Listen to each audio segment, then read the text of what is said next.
In the summer of 1845, a severe drought struck Highland County, Ohio. What locals discovered near the dried-up Whiteoak Creek would become one of America's most baffling scientific mysteries. 4 young cousins, seemingly ordinary farm children, demonstrated abilities that defied every known law of nature. Before we jump back in, tell us where you're tuning in from. And if this story touches you, make sure you're subscribed, because tomorrow, I've saved something extra special for you. The discovery began when Sheriff James Miller was called to investigate strange lights reported near the creek bed. What he found instead were 4 children ages 8 to 12, sitting in a perfect circle around a collection of small stones that hovered inches above the parched earth. The stones rotated slowly, as if suspended by invisible threads. While the children appeared to be in a trance-like state, their eyes rolled back, showing only whites.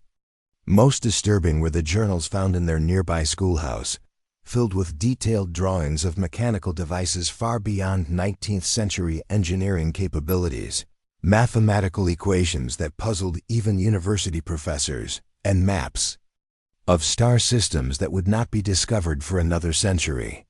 Each journal was meticulously organized with dates going back months, the handwriting unmistakably childlike, yet containing knowledge impossible for the young cousins to possess. Highland County in 1845 was primarily farmland, dotted with small communities where neighbors knew everything about each other. The Caldwell cousins, Emma, Thomas, Sarah, and little Michael, were known as quiet, studious children from respectable farming families. Their parents were siblings who had settled adjacent properties, allowing the cousins to grow up together almost as siblings themselves. Before the drought revealed their secret, the cousins were unremarkable children by all accounts. Emma, the eldest at 12, was known for her talent with arithmetic. Thomas, 11, was particularly skilled with mechanical toys and simple machines. Sarah, 9, was unusually quiet, but possessed a remarkable memory, able to recite entire passages from books after a single reading. Michael, only 8, was considered somewhat odd by other children, but was deeply attached to his older cousins. The first hints that something extraordinary was happening came from their schoolteacher, Miss Rebecca Porter.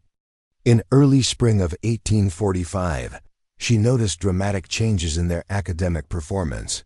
Children who had been average students suddenly demonstrated understanding of complex mathematical concepts, scientific principles not yet taught in schools, and an uncanny ability to predict weather patterns with perfect accuracy. Miss Porter initially attributed their sudden brilliance to secret studying, perhaps guided by an educated relative. She even suspected the children might be accessing her personal academic books without permission. But as their abilities continued to develop beyond any reasonable explanation, she began documenting their strange behaviors in her own journal. Today, Thomas explained the principles of electromagnetic induction to the class. She wrote in April 1845. His explanation included concepts I myself learned only at university, yet he presented them as if they were common knowledge. When asked where he learned such things, he merely stated, "We were shown." When pressed about who showed him, he fell silent and would not continue the lesson. The drought that summer was the worst in living memory. Crops withered in the fields, livestock suffered, and even the reliable Whiteoak Creek shrank to a trickle before disappearing entirely in some stretches. It was during this environmental crisis that the cousins' secret activities were accidentally discovered. Sheriff Miller would later describe the scene in his official report. "I found the 4 Caldwell children seated around what appeared to be floating stones. They did not respond to my calls. Their skin was cool to the touch despite the summer heat, their pulses slow but steady. Most alarming was the complete absence of response to physical stimuli. They seemed entirely disconnected from their surroundings." When the children finally awoke from their trance, nearly an hour after the sheriff's arrival, they appeared confused and frightened. Emma, speaking for the group, claimed they had simply been playing and had fallen asleep.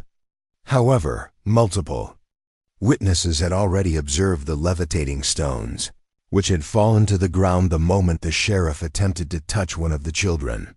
The discovery prompted immediate concern among the families and local authorities. Reverend William Thatcher was called to examine the children for signs of demonic influence, while Dr. Nathaniel Grant conducted medical examinations to search for physical explanations for their condition.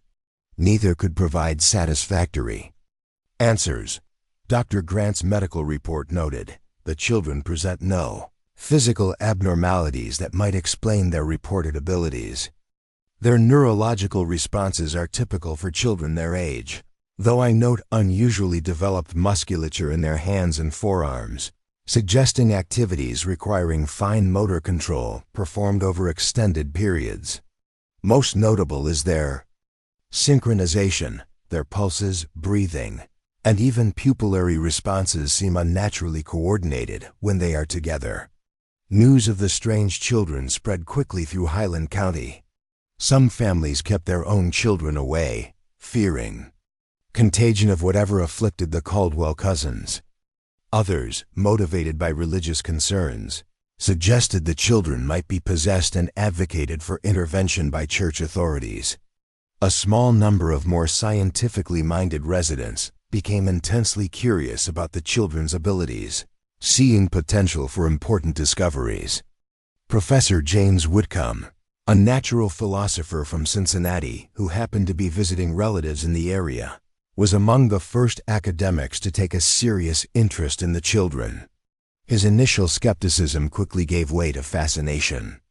When he observed the cousins demonstrating what he described as harmonized cognition, the ability to complete each other's complex calculations without verbal communication.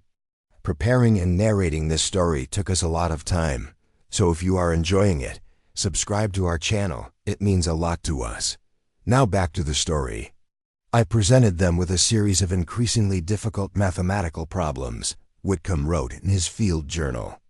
Each child would work on only a portion of the solution, without discussion or visible signals, yet they produced complete and correct answers. When separated by even a few feet, this ability diminished significantly. Within proximity of approximately 3 feet or less, they function almost as a single mathematical mind. Professor Whitcomb's observations caught the attention of colleagues at Cincinnati College, and soon a small team of researchers had assembled to study the Caldwell cousins. This marked the beginning of what would become known in scientific circles as the Highland County phenomenon, the first documented case of collective cognitive enhancement in American history. The Caldwell families, initially resistant to outside scrutiny, eventually agreed to allow limited studies of the children under strict conditions. The parents insisted that the children not be separated, that all examinations take place on family property, and that no invasive procedures be performed. Despite these limitations, the scientific community was eager to document and understand the cousins' extraordinary abilities. By late summer of 1845, the Caldwell farm had become an informal research station. Tents housed visiting scientists, and a small laboratory had been established in a converted barn. The children's activities were carefully monitored, their conversations recorded, and their unusual talents tested under various conditions. What researchers discovered defied explanation by the scientific understanding of the time. When working together, the cousins could, most remarkably, these abilities only manifested when all 4 cousins were together within a specific proximity. If even one child was absent or moved beyond a certain distance, the abilities weakened or disappeared entirely. Dr. Elizabeth Harrow, one of the few female physicians of the era and a specialist in childhood development, developed the theory that would eventually become the foundation for understanding the cousins' abilities.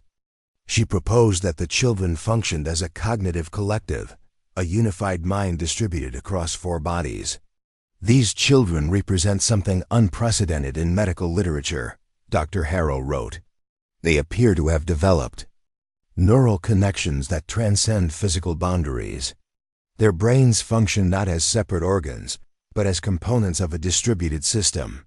The proximity requirement suggests some form of electromagnetic or possibly quantum connection that weakens with distance.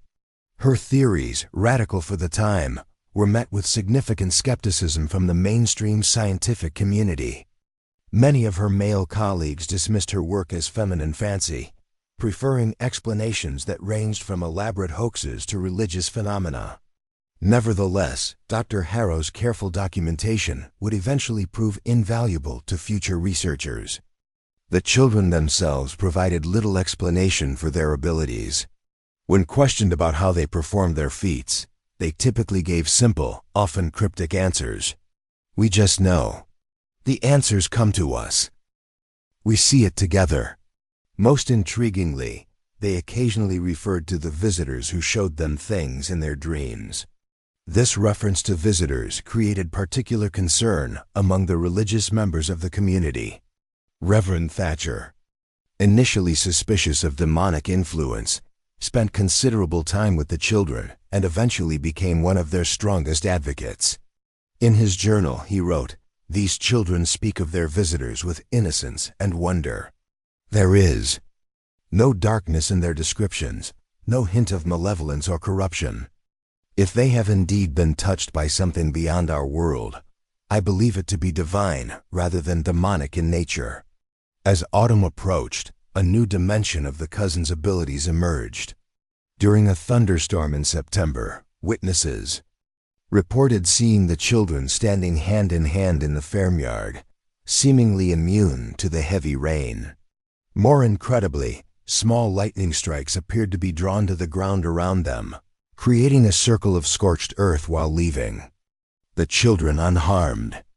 Professor Whitcomb, who witnessed this event, described it as the most extraordinary demonstration of natural force manipulation I have ever encountered. His attempts to explain the phenomenon in terms of electrical conductivity and grounding failed to account for how the children remained uninjured when lightning struck only feet away from them. This incident marked a turning point in the study of the Caldwell cousins. What had begun as an investigation into unusual cognitive abilities now expanded to include apparent influence over natural forces. Some researchers began to speculate about practical applications. Could these children help predict or even prevent natural disasters? Might they offer insights into controlling electrical forces that could advance the emerging field of electrical engineering? Such speculation caught the attention of government officials and industrial interests. By October 1845, representatives from Washington and several major industrial companies had visited Highland County. Their interest was less scientific than practical and potentially exploitative. The Caldwell parents, already concerned about the growing attention on their children, became alarmed by suggestions that the cousins be relocated to a dedicated research facility where they could be studied more intensively. Led by Emma's father, Jonathan Caldwell, the families formed a protective council to shield the children from unwanted attention and prevent their exploitation. "These are our children, not laboratory specimens," Jonathan Caldwell stated in letter to Professor Whitcomb. "While we recognize the significance of their abilities, we will not allow them to be treated as curiosities or resources to be harvested. Any further study must prioritize their well-being and normal development as children." This protective stance created tension between the families and the scientific community. Some researchers argued that the children's abilities represented a scientific breakthrough too important to be limited by parental concerns. Others, particularly Dr. Harrow, advocated for respecting the family's boundaries while continuing careful observation. As winter approached, a new concern emerged. The children's health began to deteriorate. They experienced frequent headaches, nosebleeds, and periods of extreme fatigue. During their collective cognitive states, they sometimes emerged with elevated temperatures and racing heartbeats. Dr. Grant monitored these symptoms with growing alarm. "The physical toll of their abilities appears cumulative," he noted in his medical journal. Whatever mechanism enables their extraordinary talents comes at a physiological cost. I fear continued use of these abilities may cause permanent damage to their developing systems. The children themselves began to express fear about what was happening to them. Sarah, typically the quietest, confided in Dr. Harrow that the visitors in their dreams had warned them about using their abilities too often. "They told us our bodies aren't ready yet," she whispered. "They said we need to wait until we're older, that we're learning too fast." This comment sparked intense discussion among the researchers. What were these visitors? Were they merely constructs of the children's imagination, a way of explaining their own intuitive understanding of their limitations? Or was there some external influence guiding the children's development of these abilities? By December 1845, the situation had reached a critical point. During a demonstration for a visiting scientist from Philadelphia, all 4 children collapsed simultaneously after successfully predicting the exact pattern of an incoming snowstorm. They remained unconscious for nearly 3 hours, during which time their vital signs fluctuated dramatically and in perfect synchronization. When they finally awoke, something fundamental had changed. The abilities that had made them remarkable were gone. They could no longer solve complex equations, move objects with their minds, or predict future events. They had become, to all appearances, ordinary children again. Medical examinations revealed no permanent physical damage, though all 4 showed signs of extreme exhaustion. When questioned about what had happened, the children gave identical answers despite being interviewed separately.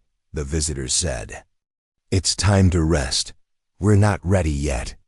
The sudden loss of their abilities created a sense of anticlimactic disappointment among many of the researchers. Some suggested that the whole phenomenon had been an elaborate hoax that the children could no longer maintain. Others theorized that whatever unique neurological state had enabled their abilities had been disrupted by some unknown trigger. Dr. Harrow proposed a different explanation. "I believe we are witnessing a protective mechanism, either biological or externally imposed. Whatever enabled these children's remarkable abilities has now suppressed them, possibly to prevent permanent harm." The synchronization of their collapse and recovery suggests their connection remains intact, even if its most dramatic manifestations are currently dormant. As news spread that the miraculous children had lost their abilities, public interest waned. Many of the researchers packed up their equipment and returned to their institutions.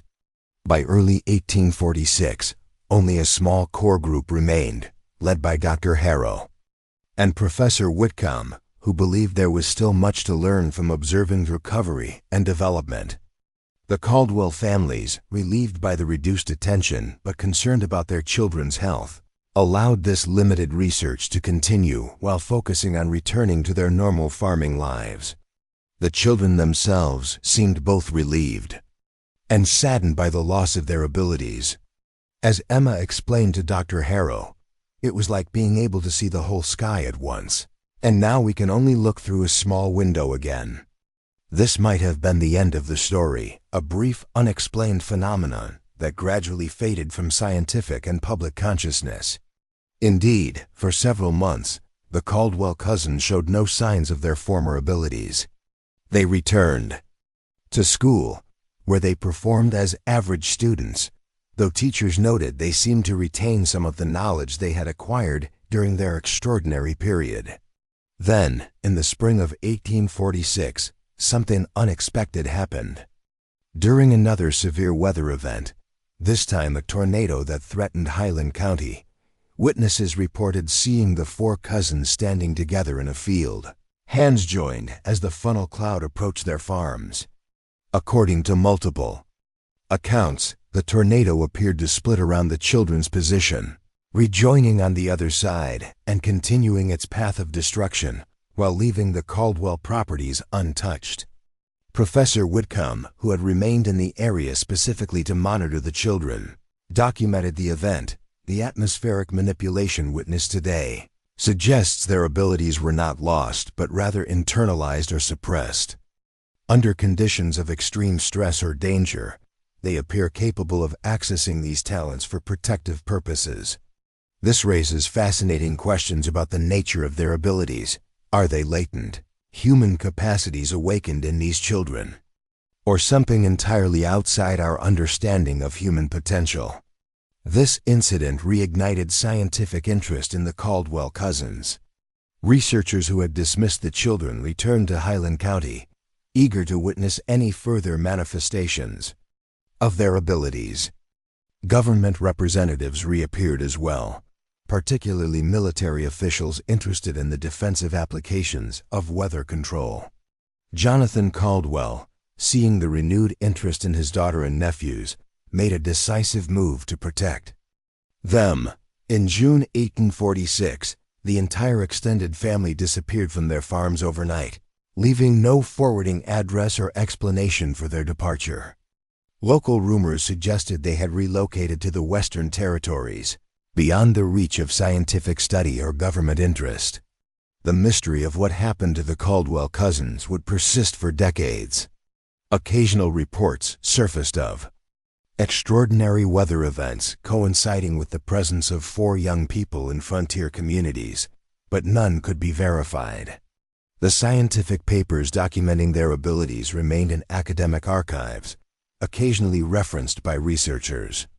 Exploring the boundaries of human potential, but generally regarded as curiosities, rather than serious subjects for scientific inquiry. As years passed, the story of the Caldwell cousins gradually transformed from scientific mystery to folk legend.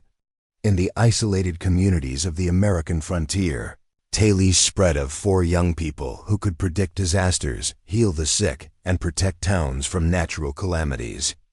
These stories became intertwined with other frontier myths, making it increasingly difficult to separate fact from fiction. The scientific community, initially fascinated by the cousins, eventually relegated their case to the category of unexplained anomalies.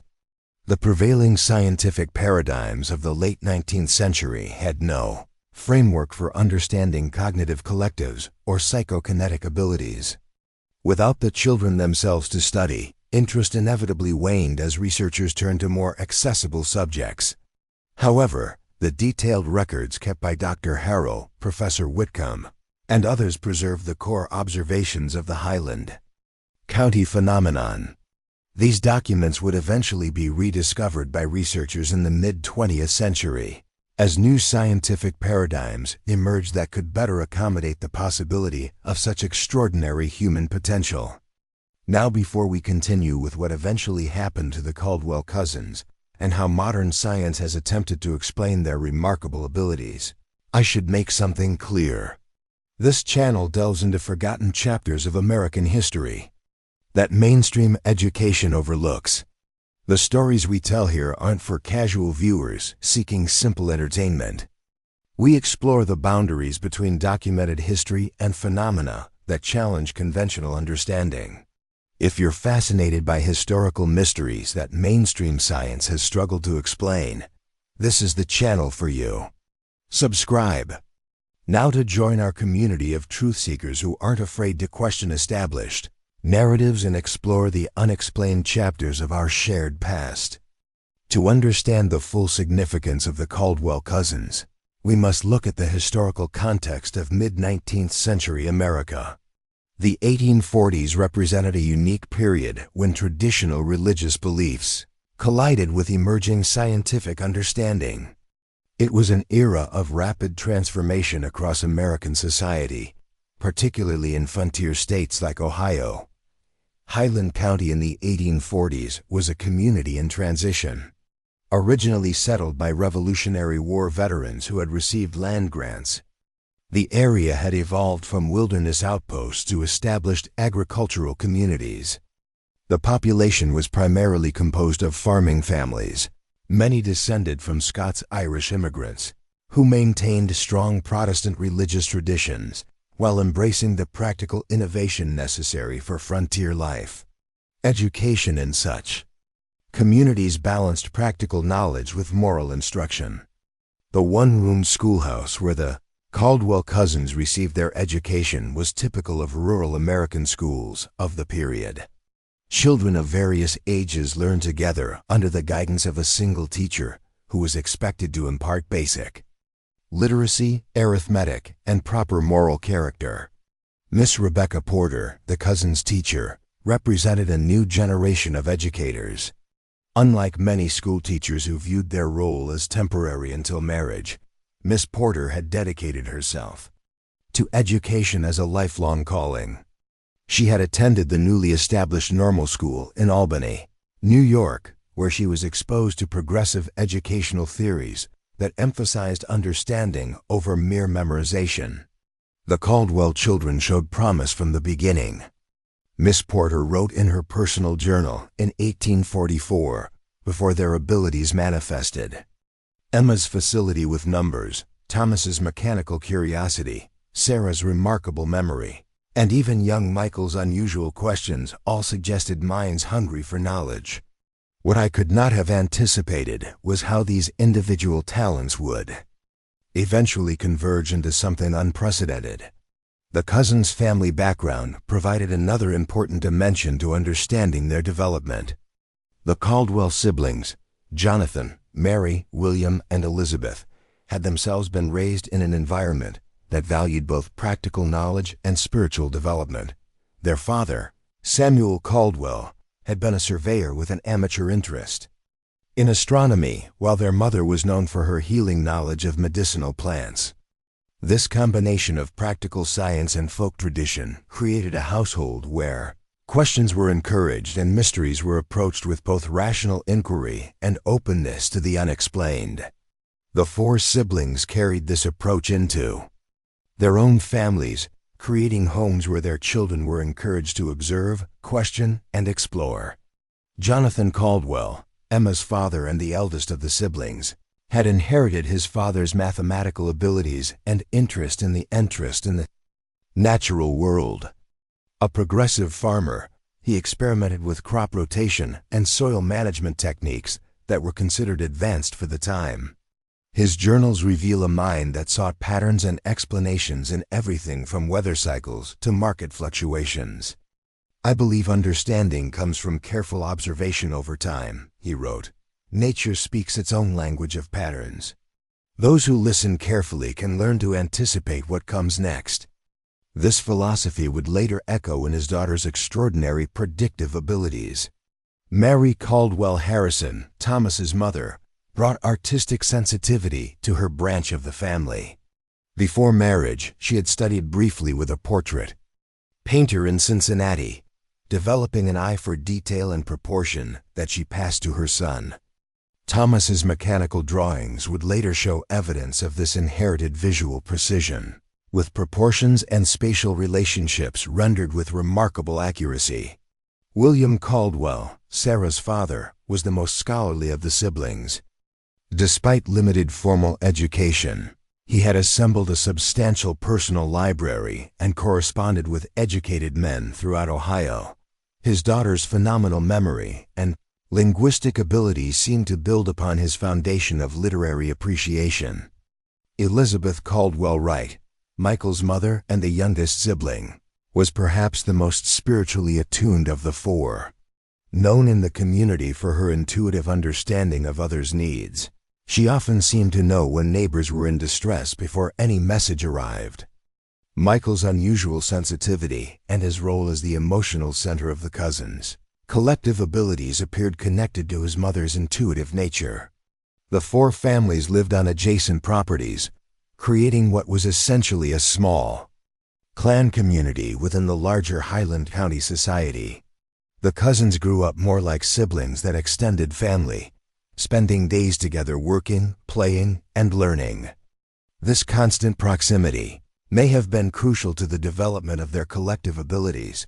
Dr. Elizabeth Harrow's journals specifically note this unusual family arrangement, the constant physical proximity of these children from infancy, combined with their shared genetic heritage, may have created neurological connections that would not develop under typical childhood conditions.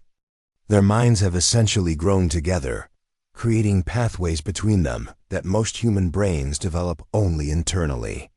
The emergence of their abilities coincided with several unusual environmental factors that researchers later considered significant. The winter preceding their transformation had been unusually cold, with record-breaking low temperatures across Ohio. This was followed by an abnormally wet spring, which in turn gave way to the severe summer drought during which their abilities were discovered. Professor James Whitcomb noted these environmental anomalies in his research. The extreme weather fluctuations experienced in Highland County during 1844 to 1845 created electrical atmospheric conditions of unusual intensity. Lightning strikes in the region increased threefold during this period. If the children's abilities involve some form of bioelectrical sensitivity, these atmospheric conditions may have served as a catalyst. Another environmental factor that gained attention was the well water on the Caldwell properties. Analysis conducted in 1846 revealed unusual mineral content, particularly elevated levels of iron, copper, and trace elements not commonly found in the region's groundwater. Some researchers speculated that these minerals, consumed daily by the children, might have influenced their neurological development. Dr. Nathaniel Grant wrote, "The human brain requires specific minerals for optimal electrical conductivity between neurons. The unique mineral profile in the Caldwell water supply may have enhanced neural connectivity in developing brains, potentially enabling forms of neurological function not typically expressed in children raised on different water sources." Perhaps the most controversial environmental theory involved celestial events. In November 1844, just months before the first manifestations of the cousins' abilities, the region had witnessed an exceptional meteor shower. Local newspapers reported stars falling so thickly that the sky appeared to be raining fire. Several observers noted that the Caldwell families had spent the entire night outdoors, watching the celestial display. Astronomer William Mitchell, father of the future astronomer Maria Mitchell, suggested a connection.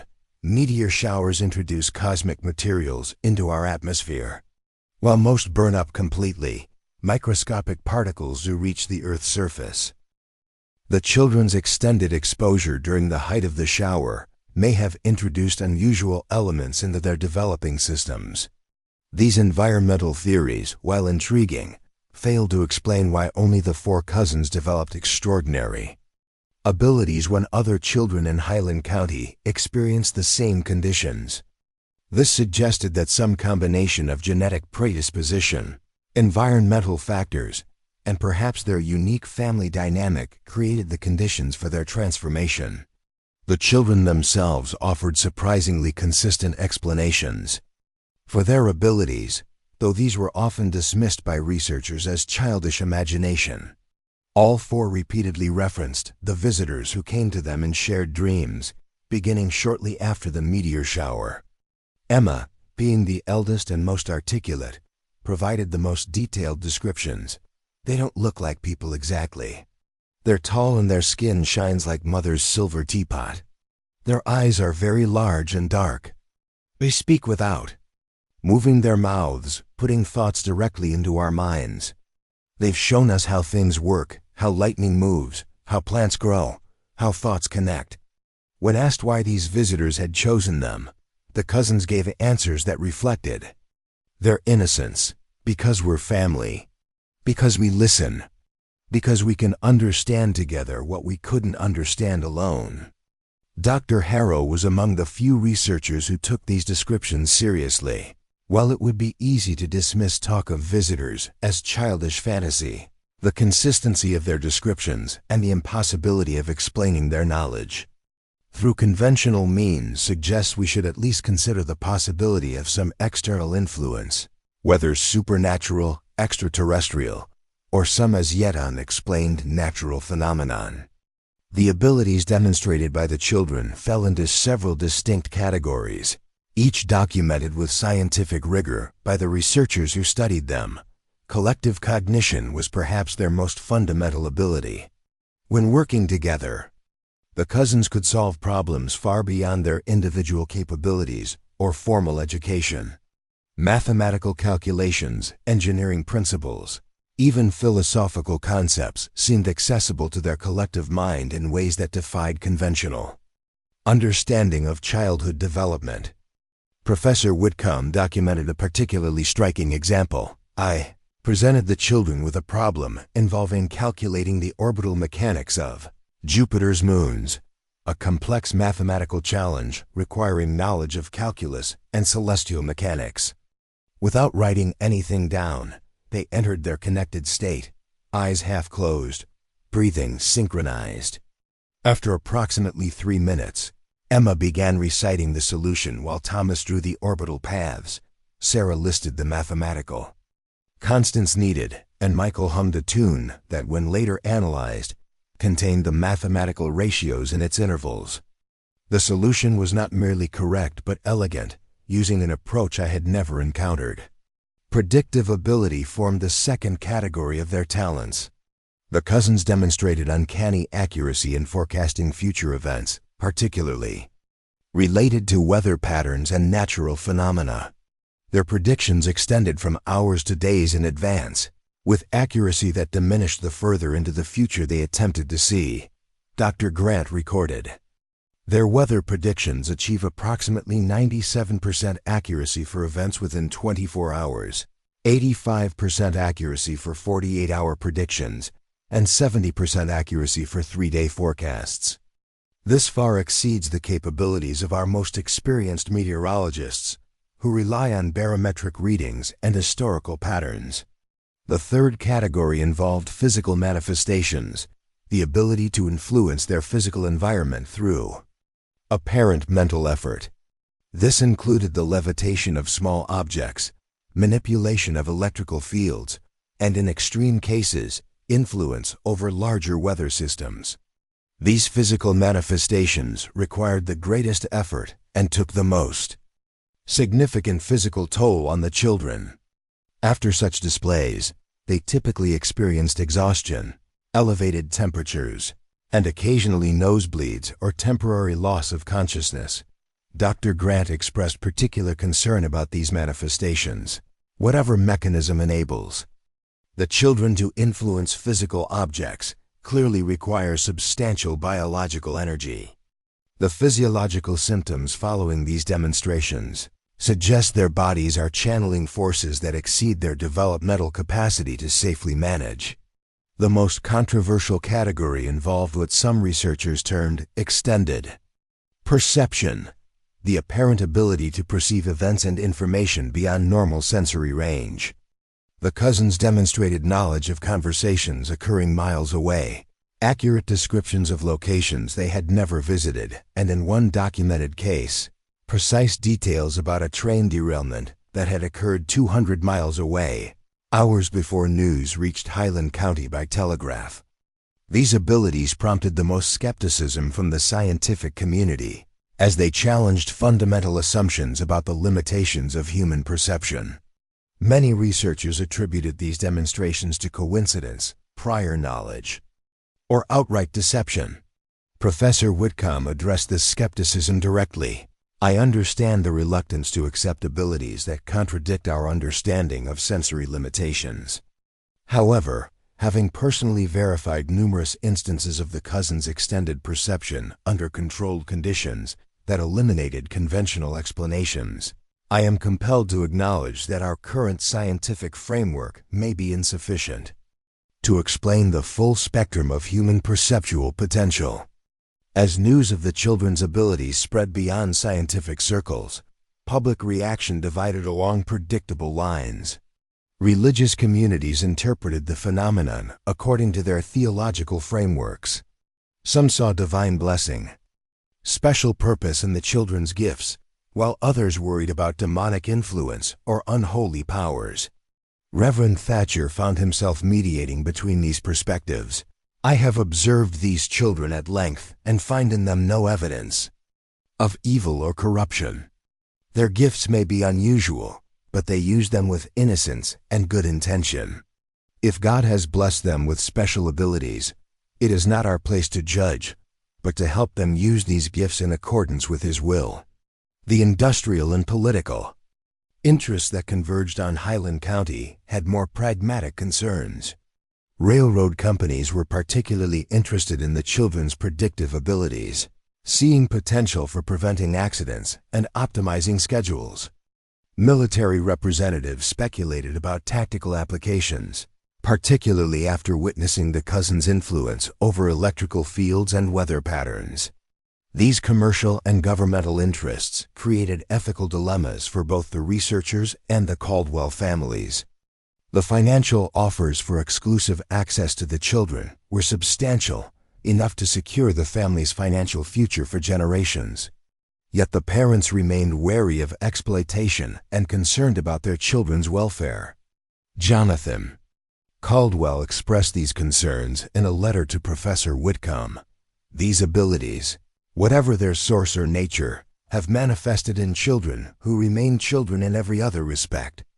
Emma still loves her dolls. Thomas still plays with wooden soldiers. They need to run and play and grow as children should. I will not have them turned into laboratory specimens or military assets, regardless of the compensation offered. Dr. Harrow strongly supported this position, arguing that the children's developmental needs must take precedence over scientific curiosity or practical applications. She established protocols for the research that limited testing to short sessions, required regular breaks, and prioritized the children's psychological comfort and normal activities. These are not merely fascinating research subjects, she wrote in a heated exchange with a government representative. They are developing human beings whose future well-being depends on balanced childhood experiences. Excessive focus on their unusual abilities risks distorting their sense of self-worth and purpose. They must be allowed to value themselves for who they are, not merely what they can do. This protective approach created tension within the research community. Some scientists argued that the unique opportunity presented by the Caldwell cousins justified more intensive study, even at some cost to normal childhood experiences. The national security implications, they suggested, outweighed individual concerns.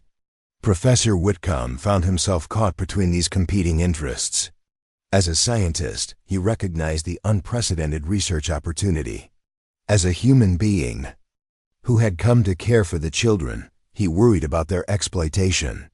His compromised position, careful, limited research that respected the family's boundaries while documenting the phenomenon for scientific understanding, satisfied neither the most aggressive researchers nor the most protective family members.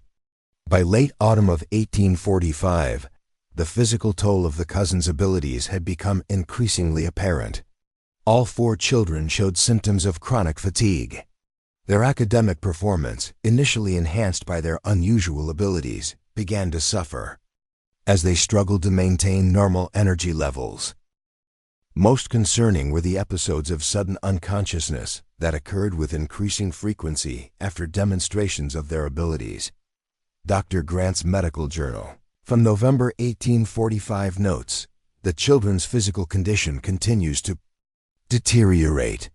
Resting pulse rates are elevated, sleep is disrupted by vivid dreams they all report sharing, and nutritional intake, while substantial, seems insufficient to maintain their energy levels.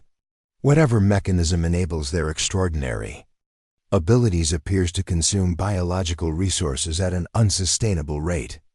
This deterioration coincided with changes in the children's descriptions of their visitors. Where earlier accounts had been consistently positive, by November they began reporting warnings and expressions of concern. The visitors say we're going too fast, Sarah reported to Dr. Harrow. They say our bodies aren't ready to channel so much energy. They want us to rest and grow stronger before we do more. Michael, typically the quietest about the visitors, became unusually vocal. They're worried about us. They say the lights inside us are burning too bright, too fast. They show me pictures of plants that grow too quickly and then die before they can flower properly. These reports, combined with the children's declining health, prompted Dr. Harrow to advocate for a complete cessation of testing. Her recommendation met resistance from other researchers and government representatives who had invested considerable resources in studying the phenomenon. The debate became increasingly heated, with the Caldwell parents caught in the middle. The situation reached its crisis point in December 1845, when all 4 children collapsed during a demonstration of weather prediction for a visiting meteorologist. The collapse was more severe than previous episodes, with all 4 remaining unconscious for nearly 3 hours. During this period, they exhibited synchronized vital signs. Their heartbeats, breathing, and even subtle facial movements occurred in perfect unison, despite their physical separation in the examination room. When they finally regained consciousness, the change was immediately apparent. The almost tangible energy that had surrounded them for months had dissipated. Simple tests confirmed what the researchers already suspected.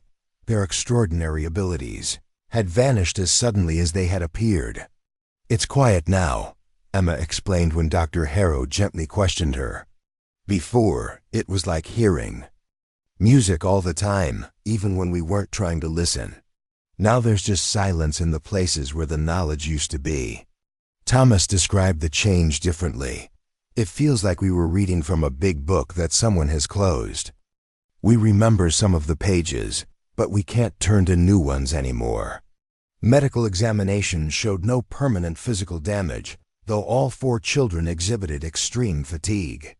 Blood analysis showed unusual mineral concentrations returning to normal levels.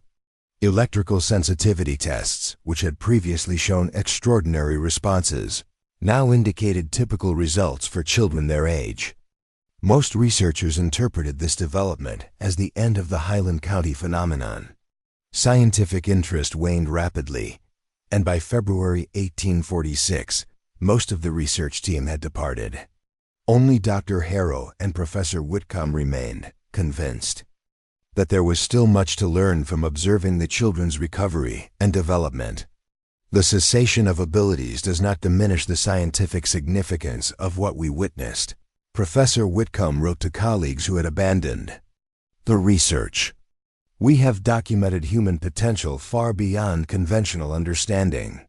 Whether these abilities have permanently disappeared or merely gone dormant, they have demonstrated possibilities that deserve continued scientific attention." Dr. Harrow's perspective was more focused on the children themselves. The disappearance of their extraordinary abilities offers these children the opportunity to develop normally, without the burden of being scientific curiosities or potential military assets. This may be the most positive outcome for their long-term well-being, regardless of the loss to scientific knowledge. The Caldwell families welcomed the return to normalcy, though the children themselves expressed mixed feelings about the change. They resumed regular schooling, farm chores, and childhood play. To casual observers, they appeared to be ordinary farm children recovering from an extended illness. Yet subtle differences remained. Teachers noted that while the cousins no longer demonstrated supernatural abilities, they retained knowledge far beyond their grade level in certain subjects. They continued to prefer each other's company over that of other children, often sitting in their characteristic circle formation during breaks and after school. Most notably, they still claimed to share dreams, though the content had changed.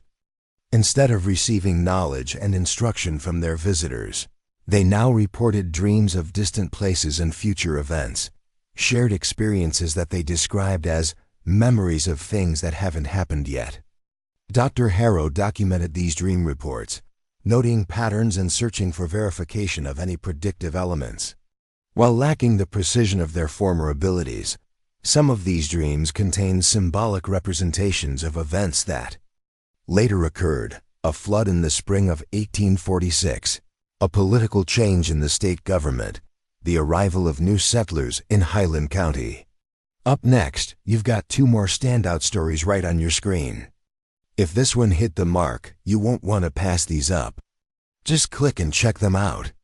And don't forget to subscribe and turn on the notification bell so you don't miss any upload from us.